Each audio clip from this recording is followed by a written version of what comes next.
Well, we have good monetary history for all the pandemics. I've looked at them all. In ancient Rome, what did the emperor do? Debase the currency, triggered inflation. After the pandemic shock, the neutral interest rate goes down. Now, why does it go down? People die, but capital doesn't die. So poor people have heirs, but they don't inherit very much. Rich people have heirs, and they inherit a lot. So the rich get richer. What happened? What do you think? How are you weighing the probabilities of a lab leak versus natural causes, bat or some other animal, to humans? I am speaking with David Kotok, co-founder and strategic advisor at Cumberland Advisors. We are going to be speaking all about his new book, The Fed and the Flu, Parsing Pandemic Economic Shocks. David, your book is a follow-up addition to a paper from the Federal Reserve branch focusing on 19 pandemics over many hundreds of years of history and the relationship between pandemics and global public health crises and economics, a very understudied connection that's very crucial. David, what were the findings of that paper? Why did that paper blow your mind? And then what additional things did you find when you were writing this book to find that crucial link between global health and economics? Thank you very much, Jack. The first thing was the paper examined 800 years of history and used the Bank of England database, which was a marvelous assemblage of interest rates and economic data from Europe over 800 years, say since the Dark Ages. A wonderful database. At the same time, the paper used information from the Federal Reserve for its 100 years of history and examined 19. They defined what was a pandemic, and COVID was one of them. And this was early in COVID when this work was being done, very, very early. So I read the paper. I was locked up in my apartment wiping cardboard boxes for dinner outside the front door. And what did I see? These researchers have really captured something. And what they captured is what happens to the neutral interest rate, the interest rate at which there is no impact whether on inflation or economic growth. The R star is the modern version. And they used the framework from the originator of the concept, Wicksell, a Swedish economist from over a century ago. And what did they find?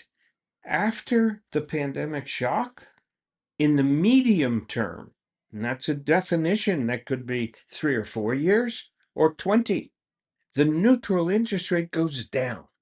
Now, why does it go down was not the focus of the paper, but it was some additional result after we did the work of the book. What happens in a pandemic? People die, but capital doesn't die.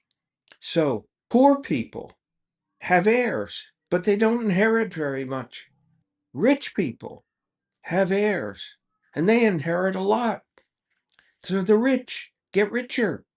The divide between rich and poor widens, and the savings rate is concentrated more in the rich, and it goes up because of the shock. What else happens in a pandemic? The least productive enterprise falls by the wayside. Example, in history, the farmer had 10 fields. Now, he only needs 9 to supply the food because there are fewer people. What field does he not plow? The least productive he allows to lie fallow. And the 9 meet the needs instead of the 10. Now let's take what I just described and put it in economic terms. Wealth per capita goes up, savings more concentrated. Division, Tom Piketty's division between rich and poor, widens. The Gini coefficient changes, to use a technical term. Productivity per capita goes up. The least productive enterprise fails. Everybody we talk to knows of a business that failed because of COVID.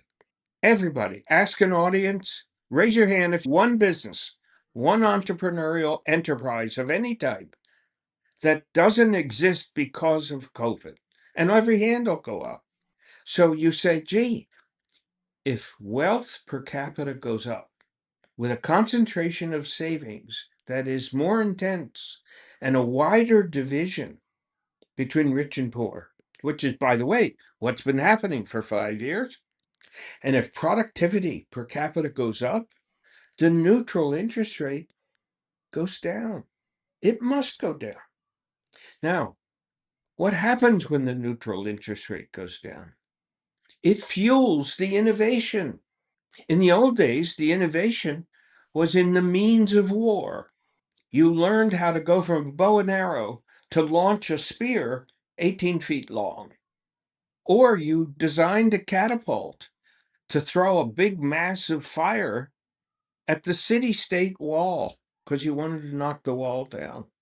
Innovation in war. Every pandemic has had components of innovation in war. It happened in the Peloponnesian War after the plague in Athens 2,500 years ago.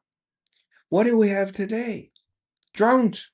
The drone technology is accelerating so fast worldwide, and the counter defense worldwide, and the worry about security elements worldwide, that the United States is now saying, what are we going to do if a Mexican cartel throws 1,000,000 bees at a stadium 40 miles across the border in the middle of a football game? How do we protect the stadium? Think about massive innovation in security apparatus happening. It happening because it has to happen. So neutral interest rate goes down, creates something else. Wealth effect, very positive. Why was the stock market on a tear before the tariffs? For good reason. And why were interest rates low?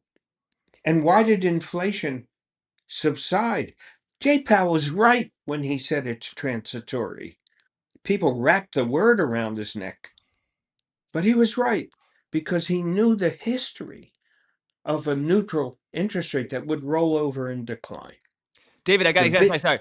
The word transitory can mean a lot of different things to many people. You could say, and you probably did say in 2021, inflation is transitory. And here's what I mean. What I mean is that the causes of it are mostly supply chain based, and that they will not have long self-reinforcing effects. And therefore, I expect inflation longer term will go down, and that the stable rate of inflation is not 7%. It's probably going to go back down to 3 or 2%. You probably did say that, and I would say you were right. But when Jay Powell said transitory, and when many Federal Reserve economists and other economists associated with the then White House said transitory, what they meant was that inflation is going down. And they said that in 2021, and inflation went up. So they were wrong. You were right, but they were wrong. Just call them balls and strikes. Yeah, right or wrong is a question of timing. As John Maynard Keynes said, in the long run, we're all dead. This is true. This is true. There have been no exceptions to that one.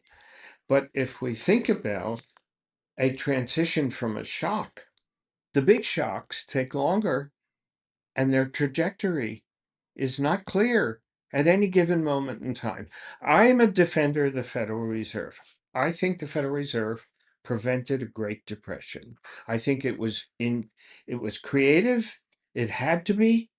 It exercised monetary policy to avoid a repeat of a shock that would trigger a depression. It was already a serious shock, and it worked. Now, counterfactual over what would have been. Who knows? The Fed was criticized after the fact for waiting too long to start to tighten policy. Okay, after the fact, it's very easy to criticize timing, and we know that. Put yourself in the position of sitting at an FOMC meeting in the middle of COVID. You've already seen the first shock. You've already seen the evolution of it. You now know more about the virus. You now know more about deaths. You see the trajectory, and you're in a debate at an FOMC meeting, and one of your colleagues says it's time for us to move away from this low rate and start to take it back up. And somebody else says, wait a minute, Jack, 20,000 people just died from the Delta variant. How do we know a mutation isn't going to kill 50,000? Why are you in such a hurry? Can you wait 8 weeks and let's see what the next mutation does? Are you going to say, no, I won't wait 8 weeks to another meeting? I want to come off the interest rate low today? Or are you going to say, you know what? It's not so bad. If we have to tighten it when the time comes, we'll be able to do it. That's a debate. There's no right or wrong to that debate. When you're making decisions in real time, you don't have a full deck of cards ever. So I'm not a critic of the Fed. In retrospect, they could have moved sooner to tighten. At the time, Yeah. if I were sitting at the table and I had to face 8 weeks or vote today, and I'm dealing with a deadly virus, I would wait. Reasonable people, I believe, did wait and would wait. That's my opinion. And it's so easy to criticize people in the past when all of the variables are known. So yeah, I'm looking at, I just pulled up the chart of GDP, nominal GDP, and nominal spending, personal consumption expenditures, and even they collapsed in spring 2020. They surged after that, coming from a very low level, and by the summer and fall of 2021, they were above trend, meaning that if you just drawn a line through where they would have been if there was no COVID, they were above that. So you could say that that might have been a sign, but you're right. There was so much uncertainty with COVID, and these are central bankers. These are not public health experts. David, what was it that caused the collapse in consumption and in growth in that horrible March through May 2020 period? So the Q1 and Q2 2020, I guess, is it just that we don't really have a ton of economic data on in-depth inflation and consumption month to month, going back to the plague of Athens, and that this is normal? Does this actually normally happen? Is it that because societies are so organized now, we had a government mandated lockdown that exacerbated the already safety seeking behavior of people just not spending money and not doing normal economic activities because they were afraid? What was the cause of that sharp decline? And do you think that most pandemics are going to have that thing, or do you think that lockdowns are something specific to that period that are not really going to be in play going forward? Our book examined this question from COVID backwards. In every case, there was fear. In every case, there were reactions in governance of one type or another that were dramatic. In every case, there was disinformation and there was scapegoating because of the pandemic. Blaming somebody else for dying and sick people is something that has happened in all of recorded history of the human being. And in every case, the timing of trying to have a policy change was off because in the moment, no one knew. So we had super spreader events throughout history. We had deaths throughout history. In the Spanish flu in 1918, in the city of Philadelphia, on one day, 800 people died. 12,000 people died in Philadelphia in the Spanish flu breakout that are recorded in history. At one point, the flu, people went to work in the morning, healthy and young, and were dead on the street in the afternoon for the cytokine storm their bodies triggered fighting the bug. In Philadelphia, they held a mass parade and they got everybody sick. And you don't have to go back to 1918.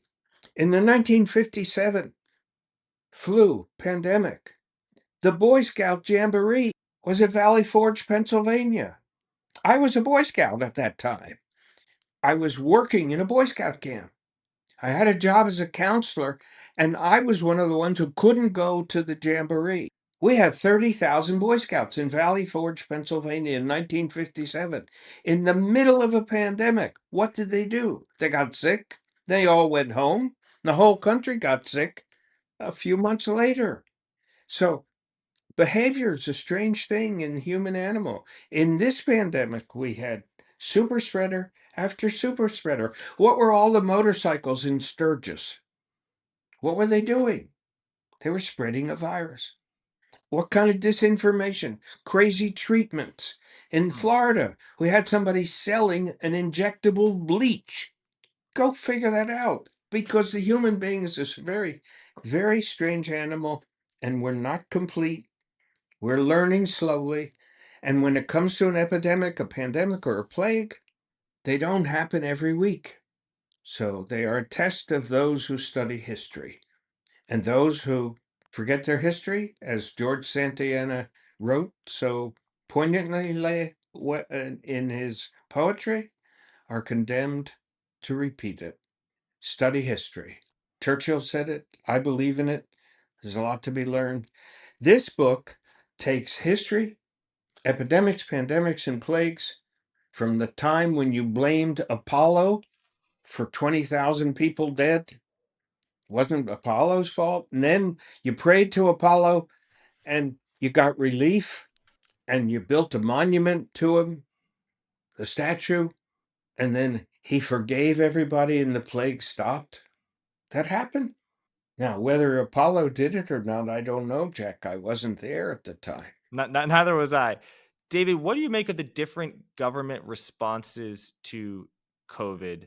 From China basically starting up its factories very quickly, so they produce things very quickly. But in terms of consumer behavior, it was basically like a prison they just locked the people in their compounds. And then Sweden was way more open. And I think some scientists were critical of Sweden, but Sweden actually had some more positive outcomes than other countries that did do lockdowns. The US was in the middle, I think. And then Brazil also, I know you write about the Brazil in the world. So any of those countries or none of them or different countries in the world, but how do you evaluate the various government responses to COVID?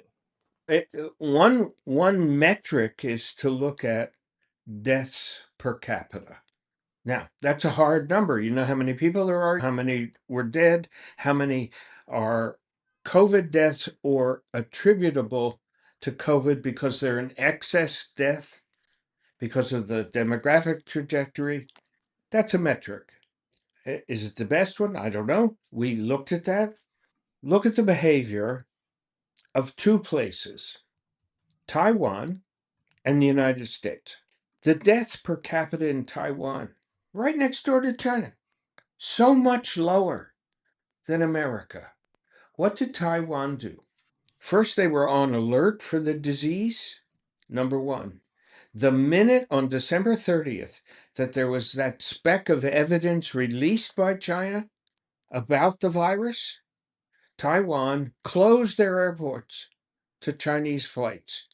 On December 31st, negotiation. Why were the Chinese all of a sudden in a hurry to have that trade negotiation? Because they knew what was going on. If you followed the news flow from Wuhan, you knew something big was happening. Did you know it would be that big? No, but you knew something big. I was a speaker in Fort Lauderdale at the Global ETF conference at the end of January. Now, we already had news out of China. I went, and that was at the Westin Hotel, 2,300 people from around the world. I stayed at another hotel down the street because I didn't want to stay in a place with 2,000 people. And I wore a mask around the conference. And Matt Hogan said, anybody in the ETF business or now crypto business knows the name. Matt Hogan and I did an interview on stage, and I handed him a mask. I said, put this on. There wasn't a person in the audience had a mask on. And he says, why? I said, because we're going to be wearing these things in a few weeks. And I think if you think ahead, you're wearing them now. And the two of us put masks on and did an interview on, say, people were taking our pictures and saying, what's all this? And a few people came up to me and said, maybe I should be doing that. I said, if this thing is a bug the way we think it is, you will be. That was January, end of January. We had the first cases in Florida 6 weeks later. And by the end of the year, we had thousands of people dead. That was a lesson. Why did 2,300 people not know history, not pay attention to the warning? I don't know. I did. I left the conference early, came home. David, it's tough to know what's true, what you should believe, and what you not even now that's true. And David, I remember reading an article, it was not from the Atlantic, from some other mainstream publication that you would definitely trust, saying that you've got to focus hand sanitizer. Basically, it was not focusing on masks, it was about hand sanitizer. And they weren't being dishonest, they just didn't know that it was transferred. I actually think in other pandemics, often they don't know how it's transferred and things are revealed later. So David, so how, in terms of deaths per a million people, which countries did the best and which did the worst? And also, how do you rank them? Because, for example, a country like Nigeria, or even a much less developed country in Africa that's not very urbanized, it's not probably going to spread as much in a very rural environment. And also, probably they're not measuring it as much. Also, like China's deaths per million people is extremely low. And if those numbers are accurate, that's congratulations. They achieved those remarkable results, admittedly at the expense of the freedom of their people. But those are very good results. But also, do we believe those figures? I don't know. So how do you grade them? So I look only really at the developed country numbers, the G7, maybe to the G20, because I don't think we really know a lot elsewhere. We could look at Russia today, and you would look at their statistics, and they didn't have a COVID problem. Do you believe that? I don't. So I look at the United States, and deaths per capita were the worst. I look at life expectancy in the United States because we have those numbers. And we had 2 years of absolute decline in life expectancy. And if you look at the G7 countries today, the United States has the lowest life expectancy of all of them. Now you say to yourself, okay, if we look at all 50 states, where do we find life expectancy highest? Where do we find it lowest? Where do we find it compared to vaccination rates and public health rates? And we have a correlation. Unvaccinated people get sicker. More of them get sick, whether it's measles or something else. Where public health is poorly applied at a state level and low funded, people don't live as long.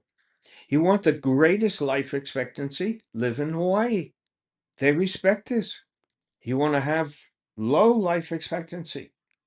There are states where the difference is 10 years between Hawaii and a state. I don't want to disparage any state, but anybody can go look at that number and say, gee, if I live in this place, my lifespan could be 10 years longer than if I live in this place. And those are raw numbers. They're there for anybody to see. So, how did we do? I would grade America with about a C. We didn't do well. We rolled out vaccine in a hurry. Then we had a disinformation campaign. Then we had the battles. And vaccines aren't perfect. Some people die when you get a vaccine. It's sad, but it's true. There is no 100% vaccine. But what do we know? If it's an effective vaccine with a high probability, it is less likely that you will be terminally ill. I've had COVID. I had COVID vaccines. I get boosters. I'm an old man. I have an immune system disease. I have to take care of myself. I look around where I live. The people who are sensitive to health do the same thing I'm doing. The vast majority have said COVID is over. It's not a risk. I don't have to deal with it anymore. 46,000 people. died of COVID in 2024, check. 46,000 in America in year 5 of a pandemic. And between 9 and 17 million have long COVID disability characteristics today. You and I know some of them. So that's where we are. So, David, there is a total conflict between like economic outcomes and enjoying your life outcomes and life outcomes. Because we can do China. If the goal is to purely minimize death, we'll do the Chinese model anytime there's a pandemic, no freedom, and our deaths, at least the reported deaths, will be extremely low per capita. And if you want to minimize the risk of not being run over a car, like you can never leave your house. So David, I think in America, people willingly take risks in COVID. And would you agree with me that in America, a lot of people are like fine taking COVID risks, and they actually claim to not want to shut down and also like to not be unvaccinated? And I'm not saying it's good or bad, but I'm saying there's a demand there to be unvaccinated in 2020 and 2021 and just have no lockdowns, and that there's an incredible backlash, David, against the measures of the Institute of Health, Anthony Fauci, and you would acknowledge that maybe? And what are your thoughts on it? There's no question there's a backlash. There are people who think he should get a Nobel Prize, Fauci, and there are people who think he should be in prison. Maybe both, I don't know. But I'm a libertarian at heart. I think a person takes responsibility, and if they don't, they're taking a risk they don't have to take. We have a child dead from measles in Texas. There's no doubt about that. That child was unvaccinated against measles. Now, measles vaccine and measles has been around a long time. So this is not a new pathogen. If you reach a vaccination level against measles high enough, you suppress the spread and you create this herd immunity. We'll call it whatever you want. If you let the vaccination rate go below, you encourage the spread. What happened? We stopped vaccinating kids against measles. The numbers went down. Along came the measles. We have polio cases in the United States. Polio. I'm old enough to remember Salk and the vaccine and the Eisenhower administration and the first prevention of polio. I can remember it. You weren't born then. I remember the pushback until the Sabin vaccine, the sugar pill, came along so you could get an oral polio vaccine. I got one. We still have people who had polio. We have one in the United States Senate. His name is McConnell. Why is he so supportive of the public health? Conservative Republican, the Republican leader in the Senate. He's had polio. He learned the hard way, or he was a victim. So, behavior, I'm a libertarian. I believe in truth, and people make personal decisions. And if you don't want to practice preventive medicine, you don't have to. You may get away with it.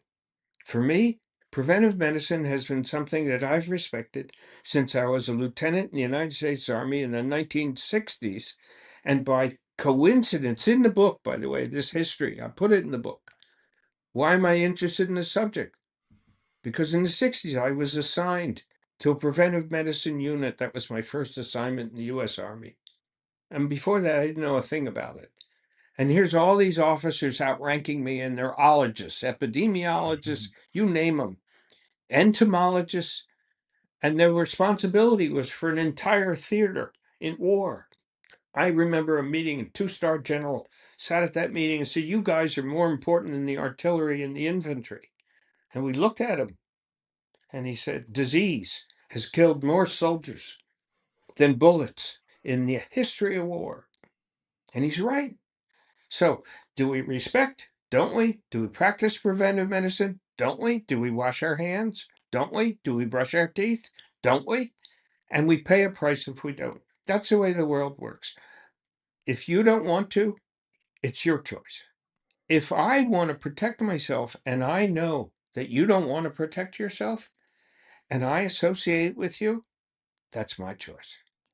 David, I'm not for imposing my will on someone else, and I don't want someone to impose their will on me. But that's the greatness of America, to try to defend that. I'm completely with you. I don't want to impose my will on other people. I also believe in preventative medicine. David, final question I'll ask before we get to hardcore economics is I never get a chance to ask this to any of my guests, being a finance show, but the origin of COVID. You've done so much research into this book. I'm sure you brushed up into the topic and may have looked into it. When it happened, we were told it was a bat, at first a pangolin, but then a bat into a wet market. And a lot of diseases they spread from animals to humans. And again, I never talk about non-financial economic issues because I don't know anything about any topics that aren't economics or finance. But here we have an opportunity. And people said, "Oh, it's a lab leak," and then many outlets and authorities said that was a conspiracy theory, meaning it was not true. I think as time has gone on, that theory's gained a little bit more traction. And then first you've got the FBI saying with weak confidence we think this could have happened, and the CIA with weak confidence this could have happened. And then you learn that there were some European intelligence agencies that in like April 2020 thought that this was a lab leak. So again, I know nothing. I and the audience are in your capable hands, David. What happened? What do you think? How are you weighing the probabilities of uh, lab leak versus natural causes, bat or some other animal to humans? I thought about this for years. What do we know? There was gain of function research going on, not just in Wuhan. It was happening in the United States. It was happening in other centers of biowarfare research. They weren't the only ones. Who was there a leak? Who? We don't know. Next, I have been to the markets like the market in Wuhan in different countries in the world. They are fertile for a zoonotic jump of disease, meaning from animal to human. That's a fertile breeding place for a pathogen, whether it's in China or in Africa. It's a fertile breeding place. So the answer is both things are possible. And the answer is we may never, ever know exactly. I would ask a different question. What difference does it make once it's out? Do you spend your energy trying to sort out 4 year ago history? Or do you say, do we have in place the preventive defenses against the next pathogen? We have a bird flu pandemic, Mm-hmm. epidemic in the world and in the United States today. You and I know that today. We know this virus, we know this pathogen can jump from a cow to a person and kill the person. We know that.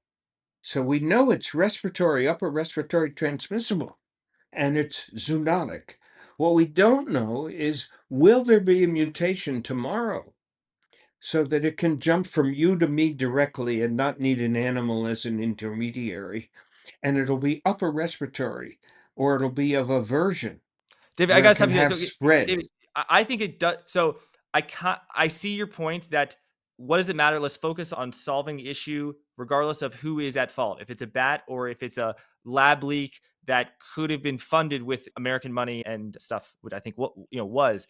I get that. I understand your point, but wouldn't you say that if a COVID was caused by a lab leak of an experiment of taking a natural pathogen and then by 10 or 100 times making it more transmissible? Isn't the lesson there, like, to all scientists, stop the experiments? You've cost $50 trillion of money and tens of millions of lives. And obviously, the lives are way more important than the money. Let's stop the experiments and let's be way more But, safe and conservative with our research. but Jack, you answered the question by asking it, because the answer to the question is the same today. Whether the actual event was a lab leak or not? Because the answer is yes. If we continue to do this work, we invite sometime in the future a new version of COVID. But the second question is, how do you stop doing this work when we are in a global environment? How do you stop doing it over there? What are the tools? How do you monitor? It's the same question about using a nuclear weapon. So these are profound geopolitical questions. I would stray from this question and ask you a question. We are witnessing economic shocks, tariff wars, isolationism rather than globalism, protectionism rather than integration. Does that exacerbate the risk of another Wuhan or reduce it? On my And first answer that comes to mind in my lizard brain is it might reduce it because if there's less travel, if everyone hates America so much that they don't come here, then there could be a reduced risk of a thing. But I'm sure has a greater argument in mind. So what's your answer? I think the more you're able to have open exchanges of information and economic interchanges, the better you are because you facilitate the good things. And the bad actors will always be there. The whole yin and yang tug of war in human history is between the bad actor, which never disappears, and the tools for the good actors to exchange, because that's the debate. That's the tug of war. So I favor globalism and integration, and I reduce protectionism and improve quality of life because I believe they build better defenses against bad actors. But Mhm. that's an old man with an opinion who just finished a book.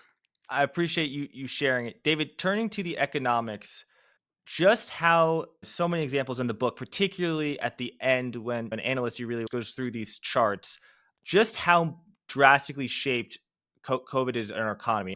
I'll give just one example. You tell us all the many others that stand out to you, but how the in COVID, it impacted supply more than demand originally. So even though demand collapsed in March and April and May of 2020, supply went down by more. So inventory, we basically were in a mini great, actually a greater Great Depression, but it lasted for 2 months in March and April of 2020, and everyone was panicking over demand and credit crisis, and we're not going to have an economy anymore. But actually, even then, inventories had already gone down. So the seeds for inflation and not just supply chain disruption, excess demand relative to supply had already been planted. That's one example to stand out to me. So please comment on that, share your thoughts. But there are countless other examples throughout the book that I'm sure you want to share. You had a supply shock and, for a limited amount of time, a demand shock. That's a massive shock. Both ends working against you. That's a depression. And like you said, we had the experience of a collapse in an economy of time, but we had it. And then came the recovery. Time compressed. And the book describes that, and the charts depict it. So I take away a different view after this experience, Jack. Every pandemic, epidemic, plague in history was a different pathogen, and they happen. There's no way to say today it won't happen again. And those of us who believe in preparation for the future and the shocks of the future say, are we prepared? Now, there was a president by the name of Bush who grasped the idea of preparing for an epidemic shock. He said, we got to do this. And there was a central bank, the Federal Reserve, that said, oh, SARS 2003, this could be serious. We need to put in place certain tools if we have to use them. And the Fed did. By the way, they didn't have to use them. And the SARS experience and fear triggered an acceleration of mRNA research in vaccine preparation. It was at the University of Pennsylvania. Two researchers, very skilled, and they didn't have to use them. But that activity, for those who want to think about preventive activity, was occurring. And it is occurring now, today, in 2025, for those who focus on it. And 99% of the country goes about its business and doesn't think about it. That's the nature of the human society. And that's the way we are. So, my answer, I think, is the takeaway from the book, I should say, the takeaway for me, after all the research and all the reading and the examination of plagues from the Roman Empire to today, is we're a strange species, this human being, and we are quite different. And our behaviors maybe are more modern in their versions, but we're still the same species. And we still do things that we did in the past, and we don't study enough to learn from them. And maybe it'll always be that way. I don't know. I don't know how much longer I'm going to be around to watch. Oh, I hope you are. Thank you. What are some lessons of it? The next time there's a pathogen, what's the David Kotok playbook? Oh, first of all, how do you make an observation? Because anybody can wring their hands and say another pathogen is coming. Of course it is. May not get here for 50 years, maybe here next week. The first thing I look for is a cluster of disease. So if I see an outbreak with one sick person or another isolated sick person, that tells me there's a disease, but it doesn't tell me it's a super spreading, highly transmissible disease. If I see a cluster of sick people or a cluster, a village somewhere in the world where several people die, a cluster.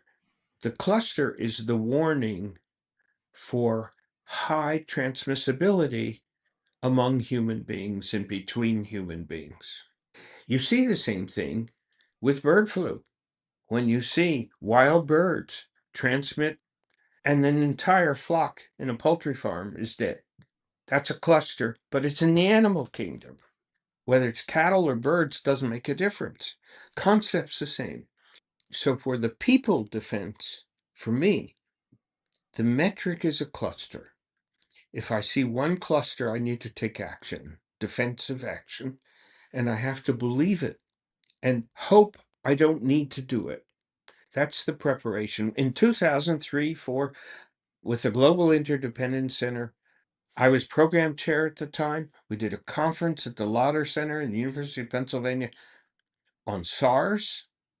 And fortunately, we didn't get an outbreak that was a super spreading pathogen. It was the pathogen was there. It dissipated, it decided it had enough.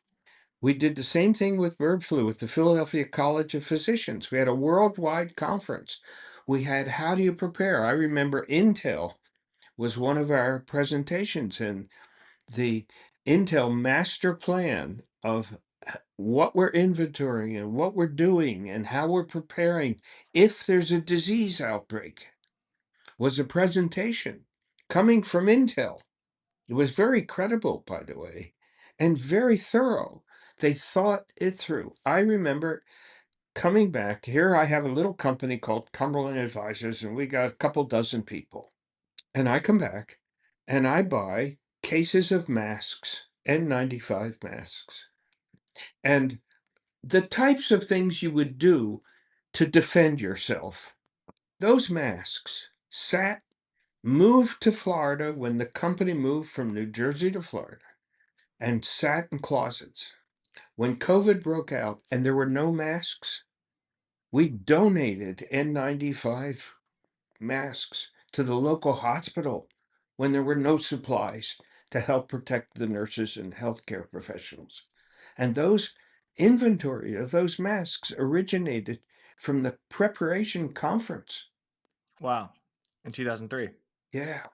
That's wild. So, David, on an individual and a small scale basis, you recommend people holding on to masks. Do you recommend the government to do the same? Because is part of the issue that America had relied on other countries to make things, to make drugs, to not treat, to handle the COVID. And basically, when supply chains shut down, we couldn't get enough stuff. I'd also like to introduce a concept that we are one of the very few advanced countries to not have a government healthcare system or have a government involvement in an active way. We have Medicare and Medicaid, obviously, but is that also to blame why the death count was so high? Because in terms of technology, we have some of the best disease doctors in the world, and yet our results are so bad in terms of deaths per million people, even when you compare them to countries that took a much more libertarian approach, such as Sweden.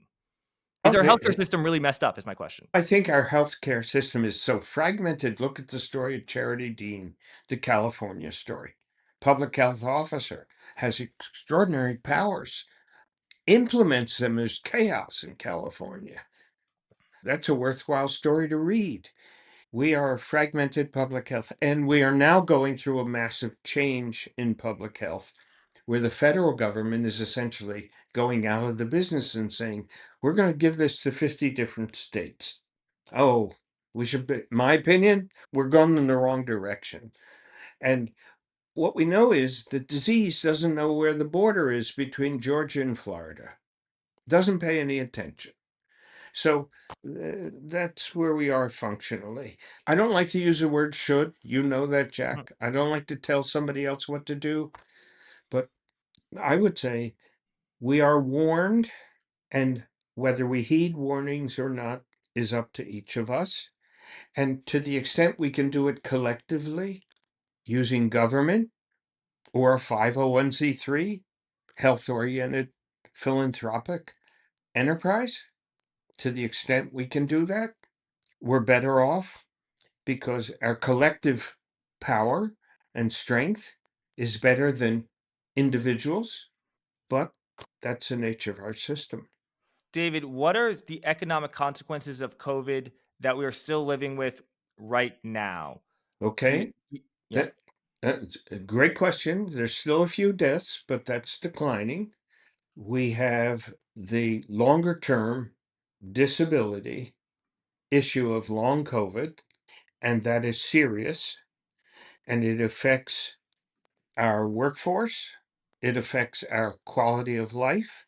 We know the cohort of people is somewhere between 9 and 17 million. That's the range. We have data. We are still learning how this disease manifests itself because we know it's not respiratory. You get it through a respiratory function, but it's circulatory, which means it appears everywhere. So it has a neurological component, and we see it. That's new evidence. We didn't have that 4 years ago, but we do now. We know it's got a cardiological component. So the fact is, we're learning about the disease. Whether, and I believe in another 4, 5, or 10 years, we'll know a lot more about it. And we'll know Yeah. more about viral treatments. And so for me, the health effect is to accelerate the learning because that's the way you protect yourself from the next one. My concern is that in the current environment, when it comes to public health, funding public health, budgeting, doing the practice of public health, we're going backwards. So I'm opposed to someone like Robert Bobby. Kennedy Yeah. Jr. in the role he is placed in. And I'm not alone. This is not a Democrat Republican thing. One of his biggest detractors is a physician, a Republican senator who understands and has been very critical. Says, what are we doing? That's not a Democrat attacking the administration. That's a Republican in the United States Senate who has skills in healthcare. So where it plays out, We'll find out. David, earlier you referenced a consequence of most of the pandemics, actually all the pandemics, is lower, longer term neutral interest rate. That is the level of interest rates that's just stable, that is neither too low, that causes inflation and overheating, or too high and causes a recession and deflation. But so do you think that did that also occur with COVID? Because okay, interest rates collapsed to their lowest rate ever, basically, for 2020 and a lot of 2021, but then they started inching up. And by 2022 and 2023, you had a huge surge in bond yields and interest rates. And now many economists and the Federal Reserve actually estimate that the longer term neutral rate is actually higher than it was in 2019. So is COVID an exception or is it not, and why? Pandemics, epidemics, and plagues are exceptions to the normal business cyclical enterprises. That is established in the book. The data is there to support it. And that is a conclusion. Not only is it a conclusion, but there's an estimate as to how much and how long. Depends on how severe the epidemic was in terms of death. Because remember, pandemics kill people, not capital. So if you look at the history and you say, gee, what if we wiped out a third of the population, which happened, hasn't happened recently, but it did happen. What happened to interest rates? If you wipe out a third of the population and you don't destroy any of the capital, you don't need to produce the new capital for 100 years. You would expect the neutral interest rate to be lower. And it was. Now, this time around, it was lower. It went through the beginning trajectory, and it did have the outcomes we would expect.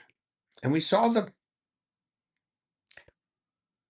I asked myself today, is the disruption from the tariff, isolationist, protectionist change, and what is coming, which is a tax policy deficit financing change? That's still in front of us today. It's coming fast, though. Does that reverse the trajectory of the neutral rate decline? And I don't know the answer. I think it's something that we're in the financial markets, in the economic sphere, is something we have to be paying very close attention to now. And do you think the reason that interest rates went up in 2022 is because of the large amounts of money printing and fiscal stimulus, monetary, but fiscal as well? That probably, I'm guessing that there wasn't as much fiscal stimulus during the Black Death, the huge plagues of the 13, 14, 1400s in Europe. And that therefore you had a huge collapse then, but then we printed our way out of it and gave people money. And that's why demand was so high and interest rates had inflation high and interest rates went up. Well, we have good monetary history for all the pandemics. I've looked at them all. In ancient Rome, 3 pandemics decimated the population each time. Each one of the 3 Roman plagues is discussed in the book. What did the emperor do? Debase the currency, triggered inflation. Essentially, that was the approach taken. Cheapen the currency, and they did. What did Greece do after the Peloponnesian War and the plague in Athens? Restored the value of the drachma, went back to a hard money policy. There was no inflation after the Peloponnesian War in Greece for about 100 years. Think about what I just said. The currency, the drachma, was credible. They restored it after they had debased it. But after the war, and after the war was over, and after Sparta and the tyrants were gone, they restored democracy and they restored the value and trust in the currency, a silver coin.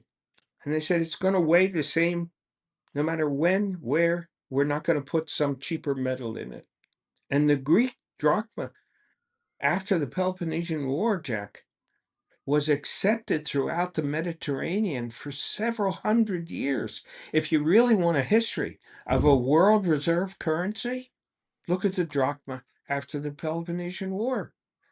It was the world reserve currency for centuries. Amazing. The Romans, in the beginning, maintained that policy until they had a pandemic.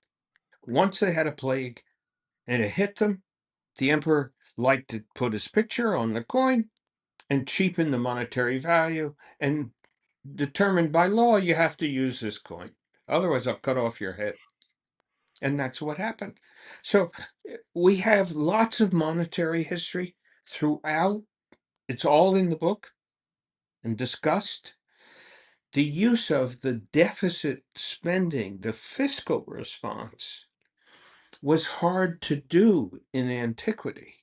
So that's new. I believe we blunted COVID because we combined both the monetary response with the fiscal response. Double barrel, bam. We'll throw the book at this. And you can be critical of the Trump administration or not. The fact is, we rolled out a vaccine rapidly, and it was on Trump's watch. Yes. And I give him credit.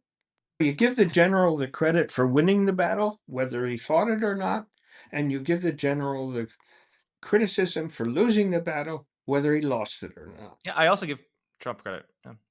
Yeah. That's my answer. The fiscal response wasn't either available or used. Spanish flu, certainly not. 1957, Asian flu, certainly not.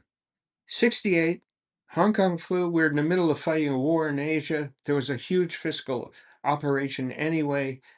We were dealing with an inflation that was accelerating. We had a central bank had to deal with a war. There was a lot going on in the late 60s.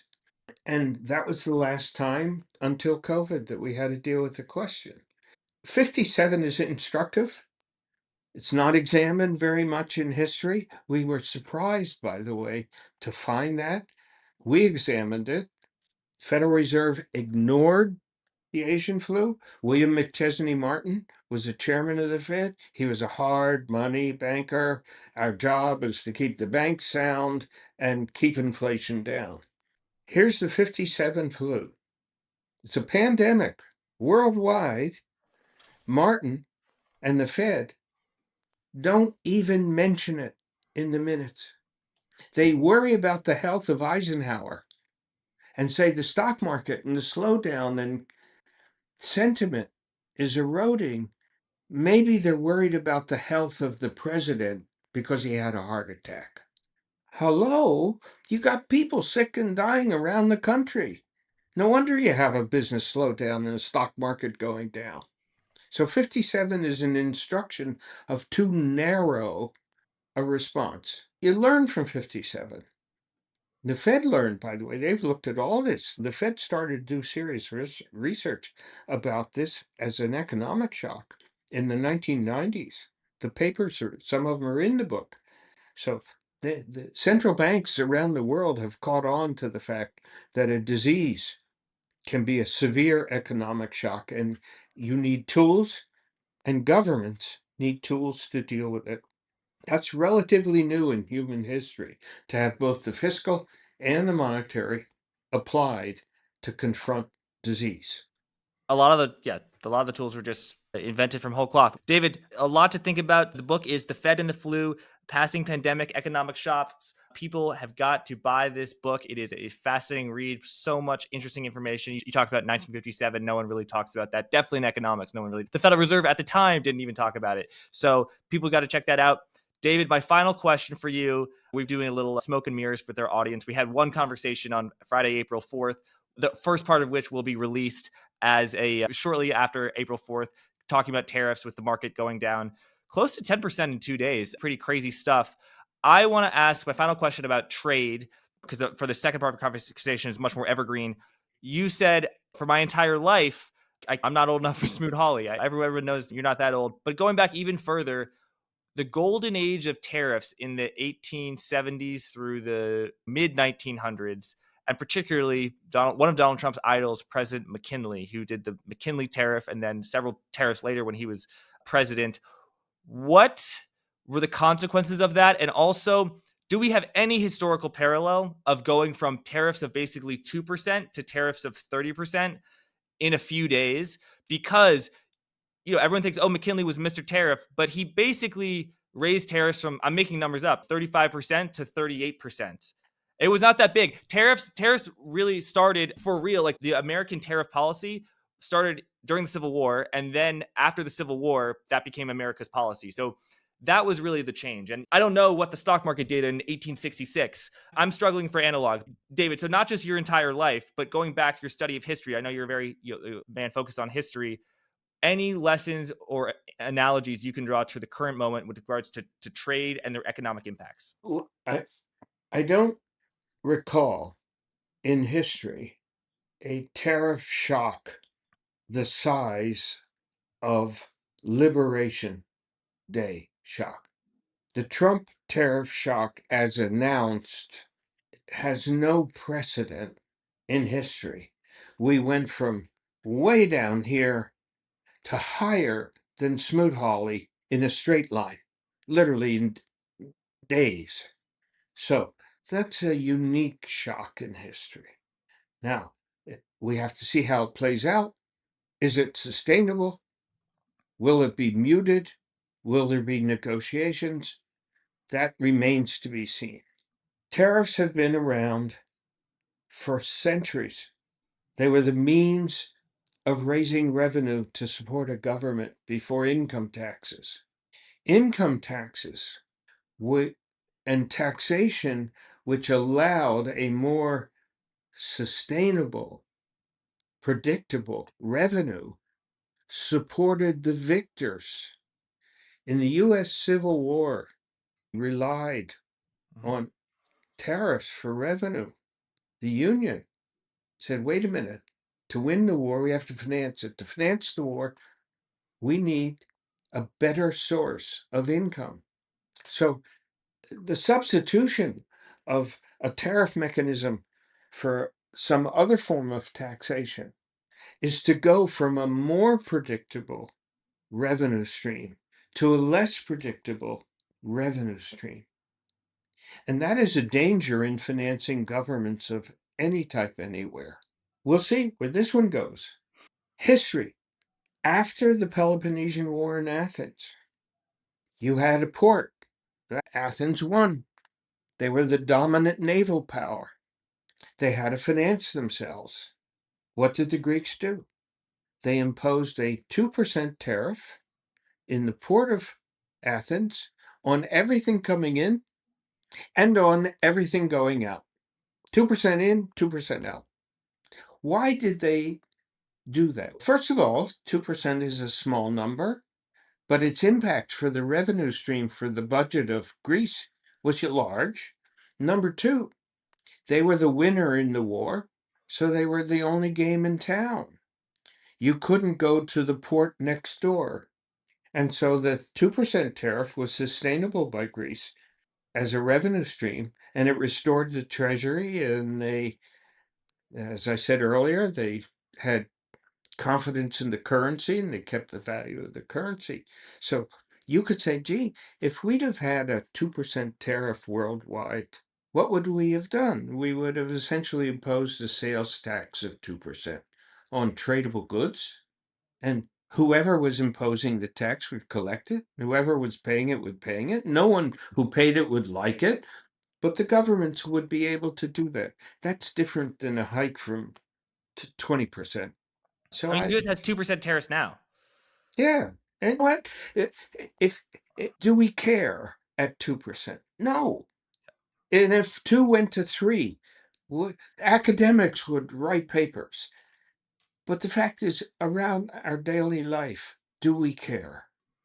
The answer would be no. But this was not 2% to 3%. This was not even the 10% that was expected, which would have been huge. Instead, clunk, we got a monster dropped on our head. That's different. There's no precedent for it.